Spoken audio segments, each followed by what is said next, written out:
It was the first day of a brand new week in a brand new month. But just before 2 p.m, in the highbrow area of Ikoyi in Lagos, tragedy struck. At around 2 o'clock, this building came down. Originally, it was 20 stories high. We're not sure of the 21 stories high. We're not sure of the cause of this collapse, but it has, of course, come down, and it's come down with people in it. While we were on ground, at least one person was pulled out of the rubble.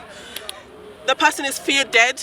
That has not been confirmed. The body was turned over to emergency ambulance services. But as you can see here, the recovery operation is still in its early stages. On the grounds here are people who were at work, literally constructing this building when it came down. The gentleman just to my side here was at work on this building, saw it come down, is obviously a survivor himself. You can see that he is muddied with the rubble, also has a bump on his forehead from the impact. Sir, please tell us what happened just before. What were you guys doing just before the building came down? We start hearing vibrate, something was just vibrate.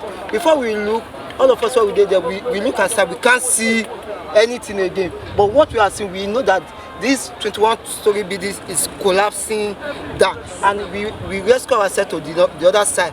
And more than 50 people was inside this 21-story. Or the other of the site where they are calling first score was inside there right now, like we are seen talking, both all in flame. This incomplete 21-story high building came down, trapping at least 50 people, most of whom are feared dead. Reportedly among them, the owner of the building, dubbed 360 Degrees Towers on Gerrard Road, Femi Oshibono. It's believed he saw the development as the apple of his eye. 3 high-rise buildings offering luxury residential and commercial property. But even in its early stages, the process of building it faced a share of difficulties.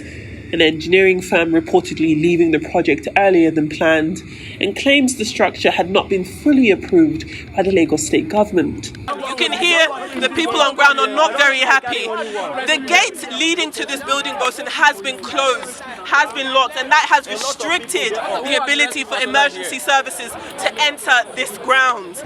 Complaints about the delay in getting responders to the scene wavered with the arrival of personnel and equipment. And when state authorities were present on ground, they decided its civilian response needed support. Moments later, the military was deployed. Their arrival prompted the departure of many of the men who had been on the ground from the outset.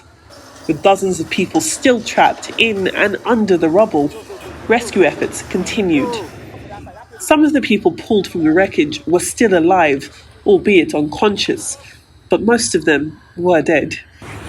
This person's body was shattered by the impact of the collapsed building, their body removed from the debris in pieces.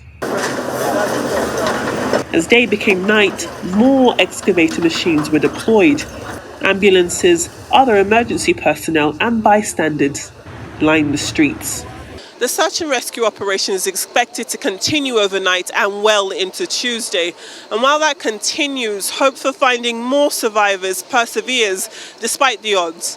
And in between that search must also be an effort to discover what caused this incomplete 21-story building to come down in the first place.